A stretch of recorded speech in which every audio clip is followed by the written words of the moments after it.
ሰላም የተወደዳችሁና የተከበራችሁ የቲክቶክ ቤተሰቦች፣ እኔን አባት መቼም የማያውቅ ሰው የለም እና እኔን አባት በተመለከተ ለበርካታ ጊዜ ቪዲዮ ሰርተናል። በጣም በርካታ ጥያቄዎችን አቅርበናል። ሰውየው ራሳቸው መመለስ አልቻሉም። እንደምታዩቸው ዊጋቸው እንዴት በምን አይነት ቫልዚን እንደተቀባ ታዩታላችሁ። ጺማቸው ነጭ ነው። እንዴ ሰውዬ በእውነት እንደው የአንዳንዱ ነገራቸውን ብንመረምረው በርካታ የቅጥፈት ስራ እንደሰሩ የሚያሳይ ነገር አለ።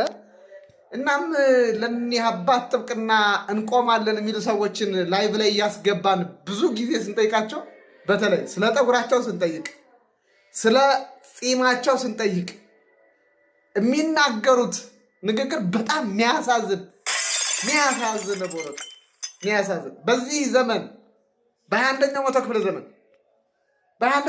ዘመን አሁን የሚጃጃል ጅል መኖሩን ስናይ እጅግ በጣም ነው የምናዘው በእውነቱ።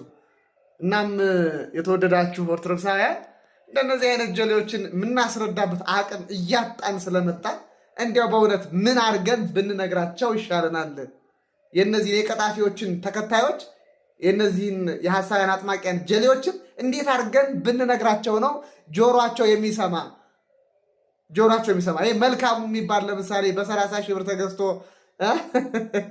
አባታችን ሲል በጣም እኮ ነው የሚገርመው። በጣም እና በእውነቱ በጣም ይሄን ነገር ለማወቅ ብዙ እውቀት አይጠይቅም። በእውነቱ እንዴ ክርስቲያን ፀጉሩን አሳድጎ ዊግ አንጠልጥሎ የመጣ ባህታዊ አባት አለ ወይ ብሎ መጠየቅ እኮ ነው። በቃ ይህን እውነት ሐሰት መሆኑን ለማወቅ እንዲያ ነው በቃ።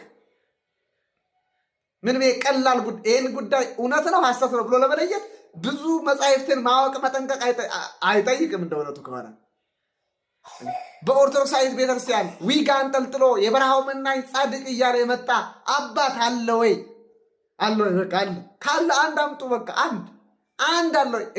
እኔ የበረሃው መናኝ፣ እኔ ጻድቁ የሚል ራሱን እየሰበከ የመጣ ባህታዊ አለ ወይ?